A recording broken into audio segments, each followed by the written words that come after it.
ఇలాగే ప్రపంచం మొత్తం ఉండాలి. అలా మనము దైవాన్ని స్వీకరించాలా, దెయ్యాన్ని స్వీకరించాలా అనేది మనం అనుమతిస్తేనే జరుగుతుంది. అప్పుడు మనం దైవాన్ని స్వీకరిస్తే దైవం వచ్చి పనిచేస్తాడు, సైతాన్ని స్వీకరిస్తే సైతాన్ని వచ్చి పనిచేస్తుంది. అందుకని ఏంటంటే మన కథలు కాదు తీసుకోవాల్సింది, కథను దగ్గర వెనక ఉన్నటువంటి మూలాన్ని తీసుకోవాలి. అందుకని లైఫ్ ఆఫ్టర్ డెత్ అనేది కూడా అలాంటిదే. యేసు గురించి కూడా కొన్ని లోకాలు ఉన్నాయి, మా లోకంలో మీరు చనిపోయిన తర్వాత మా లోకంలోకి వస్తారని చెప్పాడు ఆయన. లుకాయన అనే ఒక లోకం వల్లది, ఇక్కడి నుంచి చాలా దూరం ఉంటుంది. అవును, 2 కోట్ల సంవత్సరాల్లో జర్నీ చేసినాక వస్తుంది.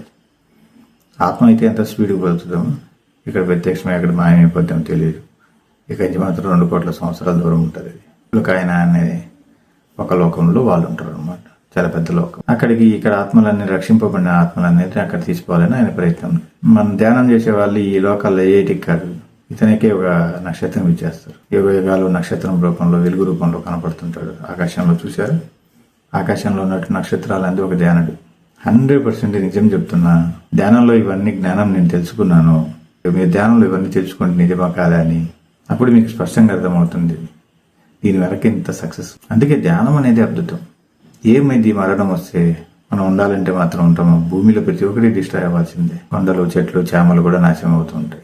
మన పూర్వీకులందరూ చచ్చిపోయే ఉంటారు, మనం మాత్రం ఉంటామని అనుకుంటాం. మనం మాత్రం వెసులుబాటు ఉంది అనుకుంటాం. లేదు, అందరూ పోవాల్సిన వాళ్ళే. అందుకని భయపడొద్దు. సమయాన్ని వృధా చేసుకోకుండా ధ్యానం చేయండి. ఇప్పటికే సమయం మించిపోయింది. అందుకని మరణానంతర జీవితం కూడా మనకి ఎలాంటి అభ్యంతరాలు లేకుండా, ఎటువంటి చిరాకులు లేకుండా మనకు ఉత్తమమైనటువంటి లోకాలు వస్తాయి. ధ్యానం చేసేవాడు స్వయంగా నక్షత్రంగా మారుతాడు. ఇతనికి వేరే లోకాలు వేయటం ఏమి ఉండదు. ఒకవేళ మీరు ఉన్నత లోకాలకు వెళ్ళాలంటే వెళ్ళొచ్చు, అక్కడ జ్ఞానం కూడా స్వీకరించవచ్చు. కానీ మనకు ఏం అవసరం లేదు. నక్షత్ర రూపంలో స్వచ్ఛంగా ఉంటాము. ఈ కోట్ల నక్షత్రాలన్నీ కూడా ధ్యానానికి సంబంధించినవి. సివివి మాస్టర్ కూడా హేలి అనే ఒక నక్షత్రం ఆయన.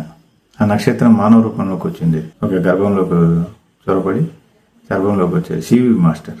అందుకని ధ్యానులు అందరూ కూడా వాళ్ళే ఒక లోకం. ఇది ధ్యానుడికి ఒకటికి అవకాశం ఉంటుంది. అందుకే ధ్యానం చేయండి, మీలోకి మీరు ప్రయాణం చేయండి. ఎటువంటి ఆర్భాటాలు ఇలాంటి ఎవరో మిమ్మల్ని పొగడాలి, ఎవరో ఏదో చేయాలి, మీరు గొప్పవాళ్ళని చెప్పి వాళ్ళు అనుకోవాలి, మిమ్మల్ని వాళ్ళే ఎక్కువ ప్రేమించాలి, మీ మీద ఎక్కువ కేర్ తీసుకోవాలి, అన్నీ పక్కన పెట్టేసేయండి.